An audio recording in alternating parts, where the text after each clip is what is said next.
نحمده ونصلي على رسوله الكريم أما بعد فأعوذ بالله من الشيطان الرجيم ببركة بسم الله الرحمن الرحيم وما أرسلناك إلا رحمة للعالمين القرآن صدق الله العظيم وصدق رسوله النبي الأمين المتين الكريم ونحن على ذلك لمن الشاهدين والشاكرين أن الحمد لله رب العالمين إن الله وملائكته يصلون على النبي يا أيها الذين آمنوا صلوا عليه وسلموا تسليما اللهم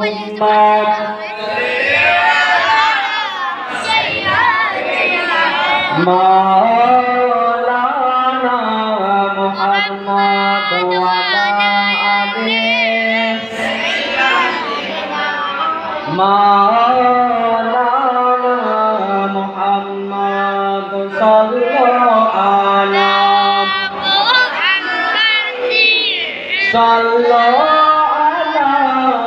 محمد غدم زبان पाक नामे मुहम्मद हरदम ज़ुबान शफीअना मुहम्मद अल्हम्दुलिल्लाह যাবতীয় তারিফ ও প্রশংসা গুণকীর্তন আরাধনা তাসবিহ তাহলিল উপাসনা সেই মহান রব্বুল আলামিনের প্রতি যে মহান রব্বুল আলামিন আমাদেরকে সেইখানে বসে না রেখে এই পবিত্র মিলাদুন নবীতে বসার তৌফিক দান করেছেন সেই মহান রব্বুল আলামিনের প্রতি লাখো লাখো শুকরিয়া আদা করি সকলে মিলে বলুন আলহামদুলিল্লাহ।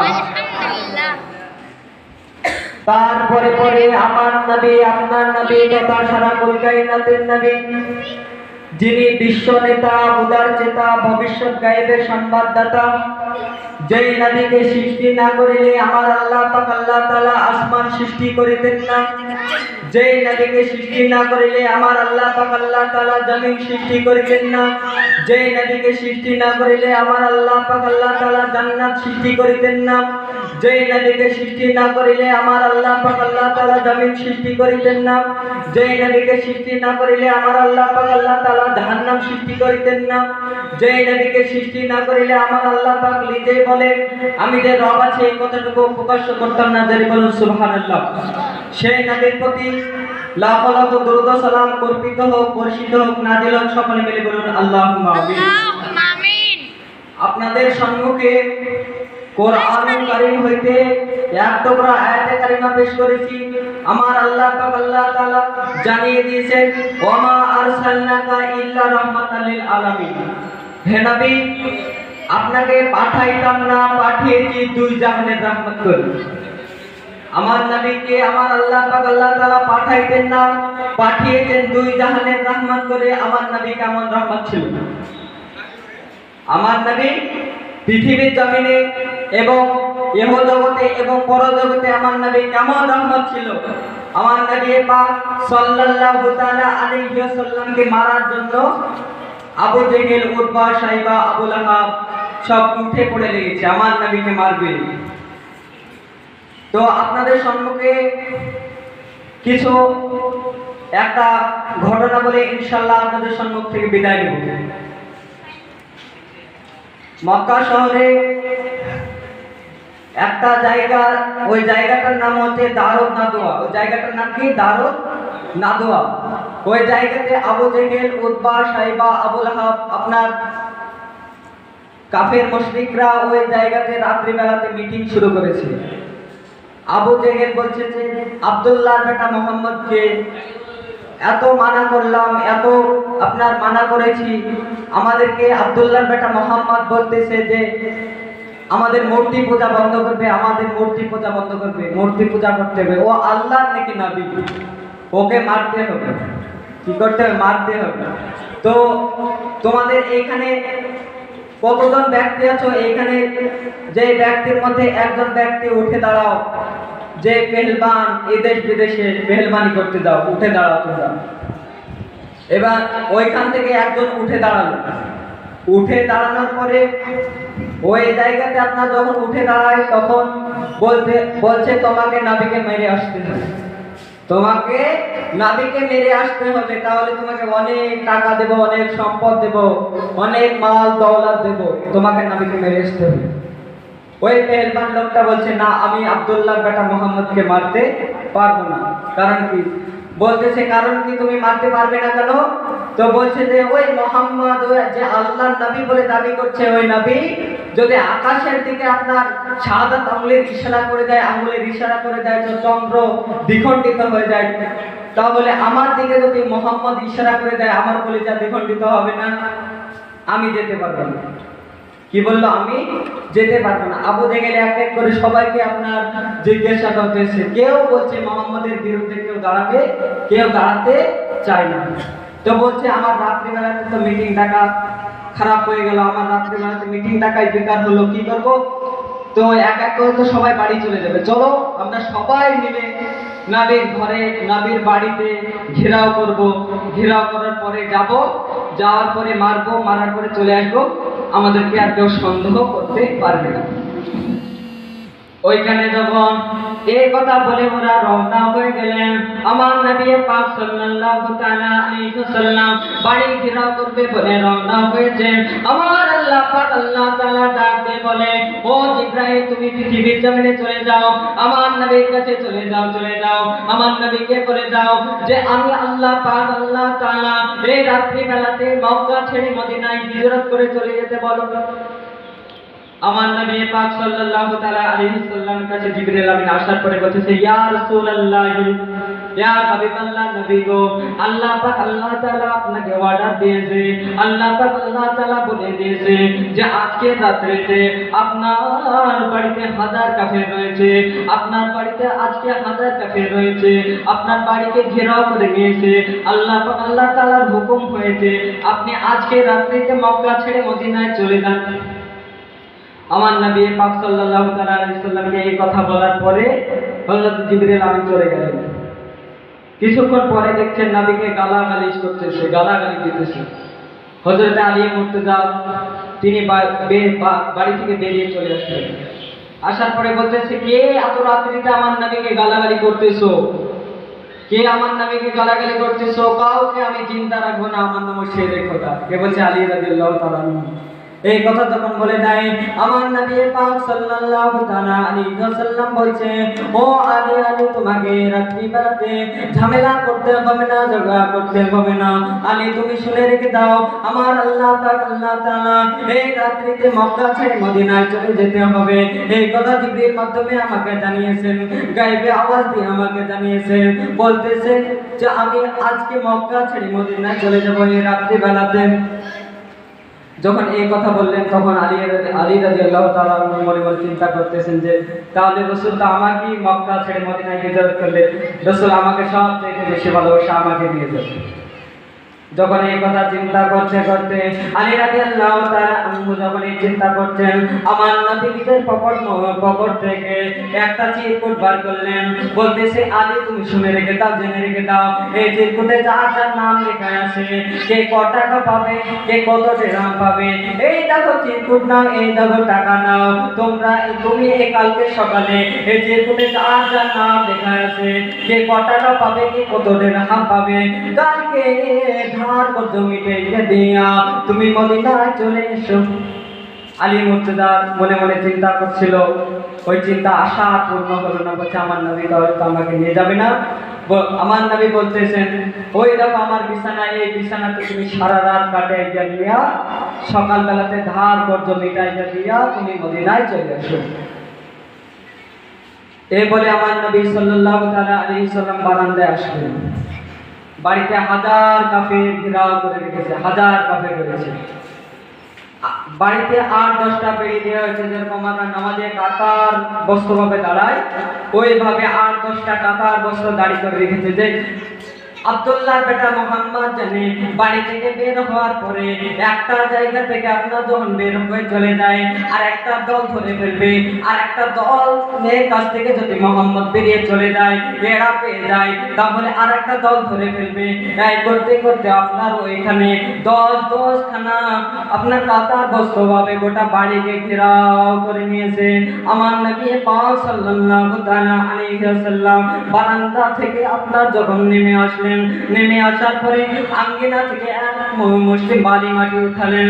বালি মাটি উঠানোর পরে আমার নবী কোরআন শরীফের একখানা আয়াত পড়লেন। সূরা ইয়াসিনের মধ্যে বলেছেন ওয়াজআলনা মিন বাইনি আইদিহিম সাদ্দান ওয়া মিন খালফিহিম সাদ্দান ফাআগশায়নাহুম ফাহুম লা ইবসিরুন।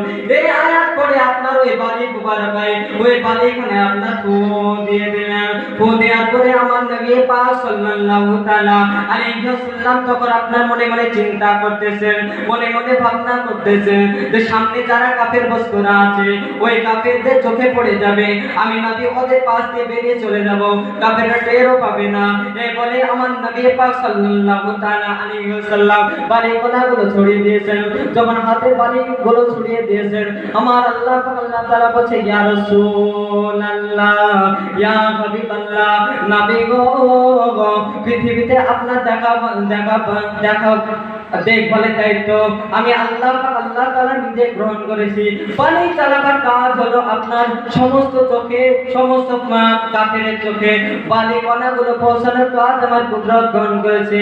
ওইখানে আপনার যত কাফের ছিল আমার নবী বালি সরে যাওয়ার পরে সামনে যারা আছে তাদের একটাও বাদ যায় না, পিছে যারা আছে তাদেরও বাদ যায় না, সামনে যারা আছে এবং তাদেরও বাদ যায় না, ডানে যারা আছে তাদেরও একখানো বাদ যায় না, বামে আছে তারাও বাদ যায় না। এবার আপনারা বলুন যে কোন মানুষের চোখে যদি ধুলো ঢুকে যায় তাহলে ও আর হাতে অস্ত্র থাকলে অস্ত্র ফেলবে না ধরে থাকবে? এবার ওরা অস্ত্র ফেলে দিয়েছে, আমার নবীকে মারতে আসলো। অস্ত্র ফেলে দেওয়ার পরে ওইখানে যত আপনার ঢাল তলোয়ার ছিল সব ফেলে দিয়েছে। ফেলে দেওয়ার পরে আপনার যখন ফেলে দিয়েছে তখন চোখ নিয়ে ব্যস্ত, চোখ তলাটলি করতেছে। আমার নবী পাক সাল্লাল্লাহু তাআলা আলাইহি সাল্লাম ওদের মাছ দিয়ে ওইখান থেকে আপনার নবী পাক সাল্লাল্লাহু তাআলা আলাইহি সাল্লাম চলে আসলেন। চলে আসার পরে হযরত আলী মুর্তজা চিন্তা করতেছেন যে বিছানাটা নবী পাকের শোয়ার দায়িত্ব হলো আলী মুর্তজা এই কথা চিন্তা করতে করতে আপনার ওই বিছানার দিকে যাওয়ার পরে ওই বিছানা মুবারকায় যখন আপনার শুয়ে গেছেন আল্লাহ পাক নবীর বিছানায় যখন শুয়ে গেলেন, শুয়ে যাওয়ার পরে ও মনে মনে চিন্তা করতেছে, হযরত আলী মনে মনে চিন্তা করতেছেন হায় হায় এই বিছানা জান্নাতেও পাওয়া যাবে না, এই বিছানা টাকা খরচ করে পাওয়া যাবে না, এই বিছানা রুপিয়া খরচ করে পাওয়া যাবে না। আল্লাহর নবীর বিছানা যখন ষাট হয়ে শুয়ে গেছে, চাদরটা মনে নিয়ে শুয়ে গেছে, হযরত আলী রাদিয়াল্লাহু তাআলা আনহুর এমন ঘুম এসেছে কাফের বর্গরা আপনার বাড়িতে ধাওয়া করে বাড়ির ভিতরে ঢুকে গিয়েছে। কাফেররা বলতেছে আলী উঠো উঠো উঠো, আলী উঠো। এই করতে করতে যখন আপনার ডাক দেয় কেউ ওইখানে যত আপনার কাফের ছিল কিছু কিছু কাফের বলতেছে না না ওটা নবী শুয়ে আছে, তলোয়ার মেরে দাও, চাকু মেরে দাও, ছুরি মেরে দাও, তলোয়ার মেরে দাও, এখানে ওকে দ্বিখণ্ডিত করে দাও। কেউ বলছে না না নবী শুয়ে নাই, ওকে যদি মারতে পাই তাহলে আগে ডেকে মারো, ওকে জাগিয়ে দাও তারপরে মারো। কেউ বলতেছে না না ও ঘুমন্ত অবস্থায় মেরে দাও, কানে ব্যথা পাবে না আর আমাদের ঝামেলাও থাকবে না। একটা মানুষকে মারতে হলে ঝামেলা পোহাতে হয় না, কেস আপনার থানা কোর্ট সবই হয়। তো বলতেছে ঝামেলা হবে না, এই ঘুমন্ত অবস্থায় মেরে দাও, কে মেরেছে বুঝতে পারবে না, এই ঘুমন্ত অবস্থায় মেরে দাও। তখন একটা ব্যক্তি ওইখান থেকে ওই মুখের চাদরটা যখন আপনার সরিয়ে দিয়েছে ওই জায়গাতে দেখছেন নবীর বেজায় হযরত আলী রাদিয়াল্লাহু তাআলা শুয়ে আছে। ওইখানে আবু জেহেল প্রশ্ন করলো, এ আলী তুমি বলে দাও যে নবী কোথায় গিয়েছে? আলী রাদিয়াল্লাহু তাআলা বলতেছেন আমি কালমা পড়েছি বাচ্চা কালে, বাচ্চাদের তোমাদের সবার আগে আমি কলমা পড়েছি, জীবনে মিথ্যে কথা আর বলা জানি নাই। আল্লাহ নবী মক্কা ছেড়ে মদিনায় হিজরত করে চলে গিয়েছে, এদের মাথা খারাপ হয়ে গেল, কাফেরদের মাথা খারাপ হয়ে গেল। তো বলছে আমরা হাজার মানুষ থাকতে নবী আমাদের মাঝ দিয়ে বেরিয়ে মক্কা ছেড়ে মদিনায় চলে গেল, এটা সম্ভব হতে পারে না। বলছে চল তাড়াতাড়ি চল যে নবী জোরে হাঁটতে পারবে। এইখানে আমার নবী পাক সাল্লাল্লাহু তাআলা আলাইহি ওয়াসাল্লাম বাড়ি থেকে বেরিয়ে হযরত আবু বকর সিদ্দিক রাদিয়াল্লাহু তাআলা আনহু ঘরে পৌঁছে গেলেন। আমার নবী আস্তে করে ডাক দিয়ে আবু বকর এই বলে যখন আপনার ডাকতে একবার ডাক দিয়েছে, আবু বকর সিদ্দিক বলতেছে ইয়া রাসূলুল্লাহ ইয়া হাবিবাল্লাহ, নবী গো আপনি হলেন রাহমাতাল লিল আলামিন। আমার নবীকে যখন এই বলে সালাম দিয়ে দিলেন, আমার নবী বলতেছেন ইয়া আবু বকর তুমি কি রাত্রে বেলায় ঘুমান নাই? তুমি কি রাত্রে বেলায় ঘুমান নাই? ইয়া রাসূলুল্লাহ ইয়া হাবিবাল্লাহ, নবী গো আজ থেকে 6 মাস পূর্বে আপনি বলেছিলেন যে আমার আল্লাহ তাআলা যদি অর্ডার দেয় তাহলে মক্কা ছেড়ে মদিনায় চলে যেতে হবে। আমার আল্লাহ তাআলা অর্ডার দিলে মক্কা ছেড়ে মদিনায় চলে যাব। এই মক্কা ছেড়ে মদিনায় চলে যাব, আমি কাউকে নেব না, হযরত আলীকে নেব না, আমি কোন সাহাবীকে নিতে চাই না। আবু বকর আমি তোমাকে নিয়ে যাব।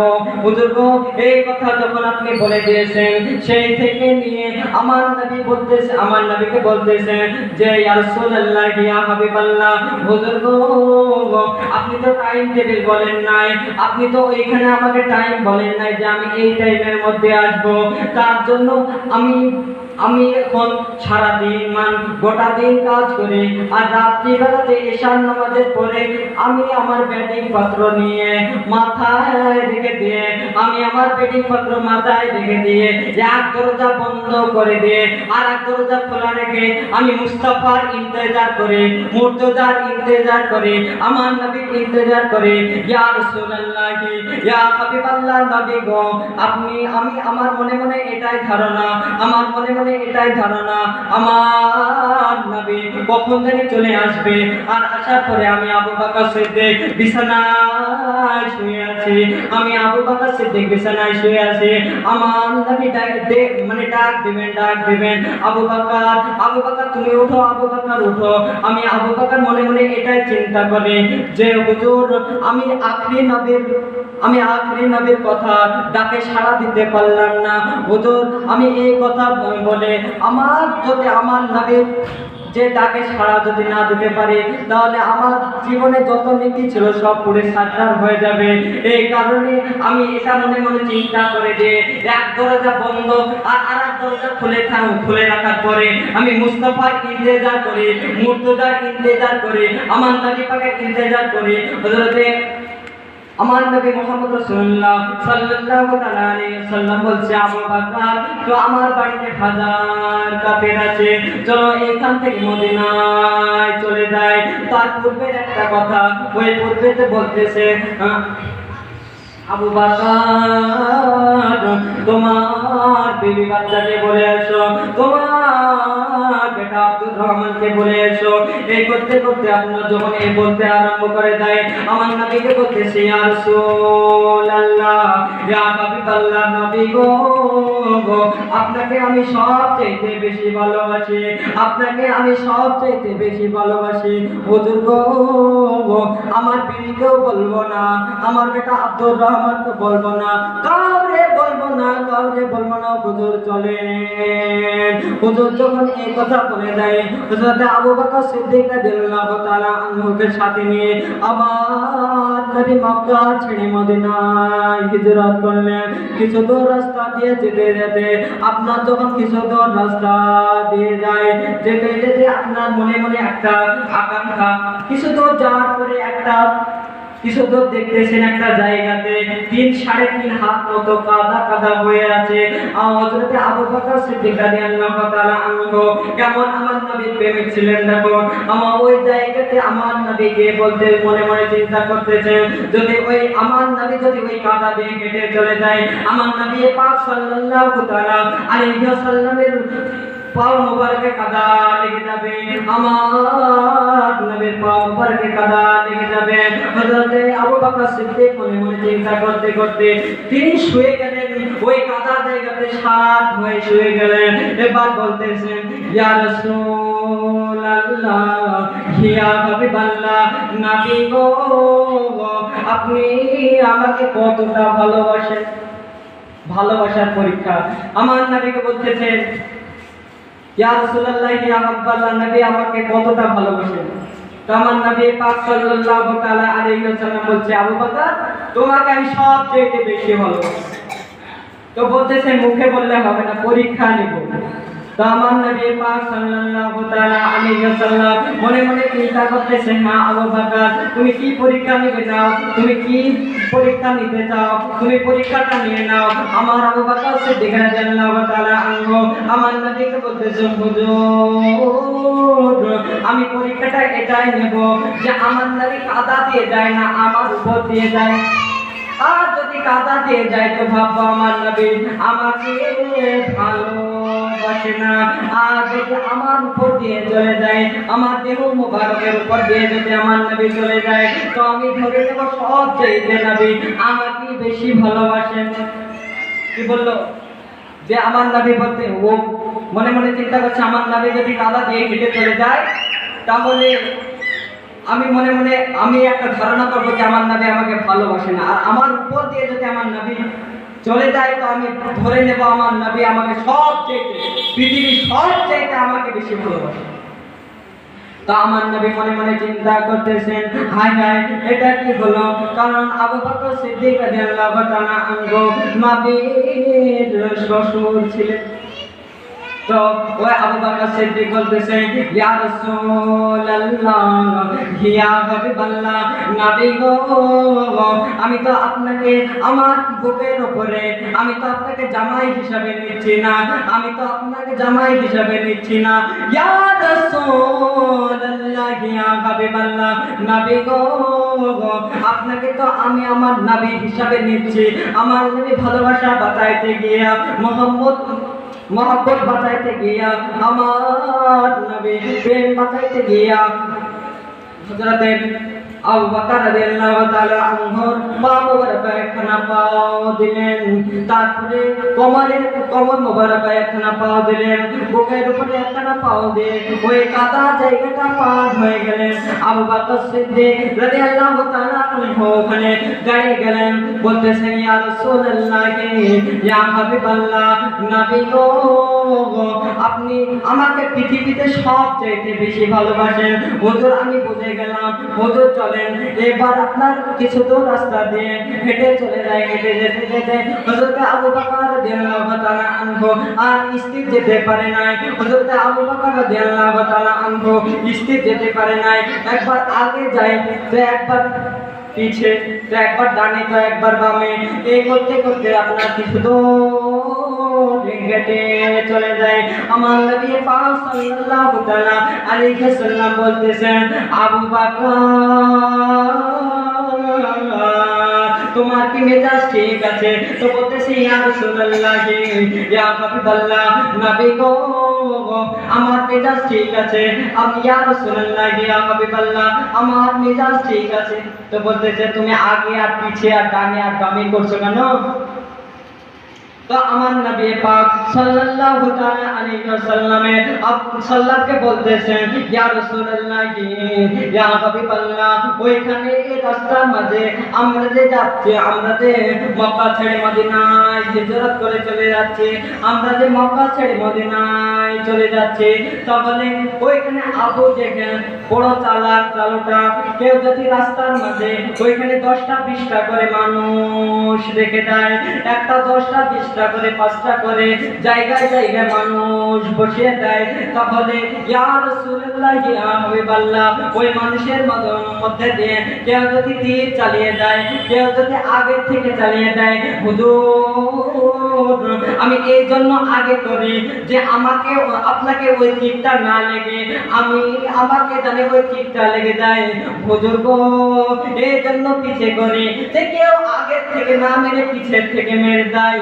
তো ইয়া রাসূলুল্লাহ ইয়া হাবিবাল্লাহ ওই তীরটা আমার রাসূলকে না লেগে আমি আবু বকরের সিনাতে লেগে যায়, আমি আবু বকরের বুকে লেগে যায়। ইয়া রাসূলুল্লাহ ইয়া হাবিবাল্লাহ কেউ যদি আগে থেকে না মেরে পিছের থেকে মেরে দেয়, কেউ যদি আগে থেকে না মেরে পিছের থেকে না মেরে ডানের থেকে মেরে দেয়, হুজুর গো আমি এই জন্য ডান বাম করি যে কেউ যদি ডানের থেকে না মেরে বামের থেকে মেরে দেয়, তাই এই জন্য আমি ডান বাম করি। ইয়া রাসূলুল্লাহ ইয়া হাবিবাল্লাহ কেউ যদি তীর মেরে দেয় ওই তীরটা আপনার গায়ে না লেগে আমি আবু বকরের গায়ে লেগে যায়। ইয়া রাসূলুল্লাহ ইয়া হাবিবাল্লাহ এই জন্য আমি আগা পিছা করে ও হুজুর গো আপনি চলুন। আমার নবী পাক সাল্লাল্লাহু তাআলা আলাইহি ওয়াসাল্লাম আবার গুটি গুটি পায়ে আপনার চলতে আরম্ভ করেছেন। যখন চলতে চলতে আপনার কিছু দূর যাওয়ার পরে আবু বকর সিদ্দিক রাদিয়াল্লাহু তাআলা আনহু বলতেছেন, হুজুর ইয়া রাসূলুল্লাহ ইয়া হাবিবাল্লাহ নবী গো আপনি বহু দূর হেঁটেছেন। ইয়া রাসূলুল্লাহ ইয়া হাবিবাল্লাহ হুজুর আমার একটু ঘাড়ে আসেন। আমার নবী পাক সাল্লাল্লাহু তাআলা আলাইহি ওয়াসাল্লাম বলতেছেন, আবু বকর তুমি কি আমাকে ঘাড়ে নিয়ে বইতে পারবে? তা আমার নবী পাক সাল্লাল্লাহু তাআলা আলাইহি ওয়াসাল্লাম বলতেছে, হ্যাঁ হুজুর আমি আপনাকে বইতে পারবো, আপনি একটু আমাকে তৃপ্তি দেওয়ার জন্য আসেন, একটু আমার ঘাড়ে আসেন। আমার নবী পাক সাল্লাল্লাহু তাআলা আলাইহি ওয়াসাল্লাম আবু বকর সিদ্দিকের ঘাড়ে আপনার যখন বসে পড়লেন, আমার আবু বকর সিদ্দিক আমার নবীকে নিয়ে চলতে আরম্ভ করেছে। আর যেতে যেতে আমার নবী ডান দিকে আপনার মানে আপনার ডান দিকে ঘুরে যায়, নবী ডান পায়ে চুমা খায়, নবীর বাম দিকে ঘুরে যায়, নবীর বাম পায়ে চুমা খায়। আর হযরত আবু বকর সিদ্দিক রাদিয়াল্লাহু তাআলা আনহু বলতেছেন, আমি যে নবীর ডান পায়ে চুমা খাচ্ছি আমি আল্লাহর সাথে দিদার করতেছি। আবু বকর সিদ্দিক বলতেছে, আমি যে নবীর বাম পায়ে চুমা খেতেছি আমি দেখছি যে আমি আল্লাহর সাথে দিদার করতেছি। এই করতে করতে আপনার কিছু দূর যেতে যেতে গাড়ি দৌড়ে একটা মানে আপনার একটা জায়গা ওই একটা পাহাড়, ছোট পাহাড়ে ওইখানে আসার পরে কিছু দূর যেতে যেতে আপনার ওইখানে যখন পৌঁছে গেলেন, হযরত আবু বকর সিদ্দিক বলতেছেন, হুজুর ওই দেখেন পিছে কাফের আসতেছে। আমার নবী বলতেছেন, কাফের আসতেছে তাই নাকি? তো কি করব? তো হুজুর চলেন এই পাহাড়ের উপরে উঠে পড়ব। আর তার আগে ওই পাহাড়ে একখানা সাপ ছিল। ওই সাপ আমার মহান রব্বুল আলামিনকে ডাক দিয়ে বলেন, ইয়া আমার আল্লাহ তাআলা আপনার নামের সাথে এই মিঠা নামটা কার? আপনার নামের সাথে এই মিঠা নামটা কার? আমার আল্লাহ তাআলাকে জিজ্ঞাসা করতেছে। আমার আল্লাহ তাআলা বলছে, এটাই হলো আমার হাবিব। পৃথিবীতে অনেক নবী এসেছে, কেউ তো সাবিউল্লাহ, কেউ তো সাবিউল্লাহ, কেউ তো আপনার কারিমুল্লাহ। আমার নবীকে বলতেছে এটাই হলো আমার হাবিব। সাথে মনে মনে একটা আরজি হলো, মনে মনে একটা প্রশ্ন হলো যে আল্লাহ পাক আল্লাহ তাআলা মিরাজের রাত্রিতে সকল নবীগণ আমার নবীকে দেখেছে, এই মুহাম্মদ নামে এই নবীকে দেখেছে। আমার কি মনের আশা পূর্ণ হবে না? আমার কি মনের আশা পূর্ণ হবে না? আমি কি আমার নবীকে দেখতে পাবো না? তো আমার আল্লাহ তাআলা বলছে, আমার নবীকে দেখবি? তো মন চায়? তো বলতেছে, হ্যাঁ আমার খুব মন চায়। তো এইখানে থাকবে হিজরতের রাতে 2 হিজরিতে আমার নবী এই পাহাড়ে আপনার উঠা করে এই পাহাড়ে এই জায়গাতে আশ্রয় নেবে। এই যে দিক দিয়ে আসবে এই 9খানা ছিল খোদ করা আছে, 9খানা দ্বারা ছিদ্র করা আছে, যে দিক দিয়ে তোর মন চাইবে তুই আসার পরে তুই মানে যেই দিক দিয়ে তোর মন চাইবে আমার নবীকে তুই দেখবি, যেই দিক দিয়ে মন চাইবে আমার নবীকে তুই দেখবি। আর আমার আল্লাহ তাআলা বলছেন যে তো ওই যে আমার আল্লাহ তাআলাকে বলছে সাতটা যে আমার রাসূল আসলে আমি বুঝবো কি করে।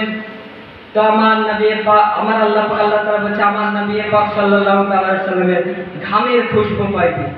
তো আমার নবী ওইখানে আসার পরে হাজির হয়ে গেলেন। তো দেখতেছেন সাপের নাকের ভিতরে এমন ভাবে খুশবু ঢুকে গিয়েছে, ও বুঝতে পেরে গেছে যে আখেরি নবী চলে এসেছে। তো আখেরি নবী চলে এসেছে। আবু বকর বলতেছেন হুজুর ওই দেখেন পিছে কাফের আসতেছে। তাই আমার কবি বলতেছেন, আমার আবু বকর সিদ্দিক বলতেছেন যে রহমাতালিল আলামিন পিছে কেন কাফের রবে দিন, আরে বাঁচাবে না কাফের বেদিন। চলে লোকান পাহাড়ের গোহা আসেন শুয়ে সোনা মাদিনায়। এ বলে আমার বক্তব্য ইতি করলাম। বলা ও ভাষার মধ্যে ভুল ত্রুটি ক্ষমা প্রার্থী। আসসালামু আলাইকুম।